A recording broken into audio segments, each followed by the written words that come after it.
बोल गंगानगर में आपका स्वागत है। रोज़मर्रा जीवन की ज़रूरत समझे जाने वाली चाय पत्ती का जायका अब तेज हो गया है। लॉकडाउन के बाद चाय पत्ती की कीमतों में बेतहाशा बढ़ोतरी हो गई है। रेस्टोरेंट, होटल व चाय के छोटे मोटे होटल बंद होने से लॉकडाउन के पहले से डिमांड पूरी हो रही थी, लेकिन अब काफ़ी कुछ खुलने के बाद चाय पत्ती की डिमांड बढ़ने लगी है। बताया जा रहा है कि बागानों से आवक कम होने से चाय पत्ती की कीमतों में उछाल आ रहा है। पिछले कुछ दिनों से चाय पत्ती की कीमतों में 100 रुपये तक की तेजी आ गई है। चाय की डिमांड बढ़ने के साथ ही दाम भी तेजी से बढ़ रहे हैं। अभी तक बाजार में पुराना स्टॉक ही बिक रहा था। चाय की ज़्यादातर नई फसल मार्च के महीने में बाजार में आती है।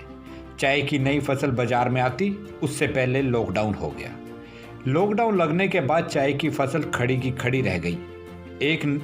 अनेक जगहों पर बारिश आने से और ज़्यादा समय तक चाय की फसल खड़ी रहने से वो भी खराब हो गई।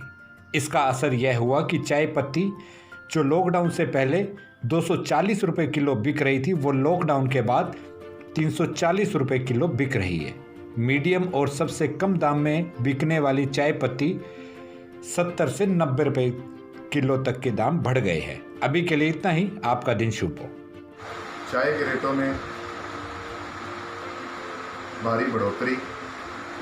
पिछले दिनों जब मार्च के अंदर नई फसल चाय की आती है, उस समय लॉकडाउन लगने की वजह से लगभग 2 महीने तक चाय के बागान बंद रहे। बंद रहने से चाय की पत्तियां नहीं टूटी, जिसकी वजह से चाय की आवक काफ़ी कम हो गई। प्रोडक्शन इन 2 महीनों में कुछ भी हुआ नहीं।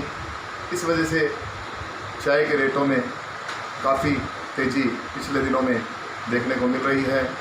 चाय के रेट लगभग 80 रुपये से 100 रुपये किलो तेज़ हो गए हैं।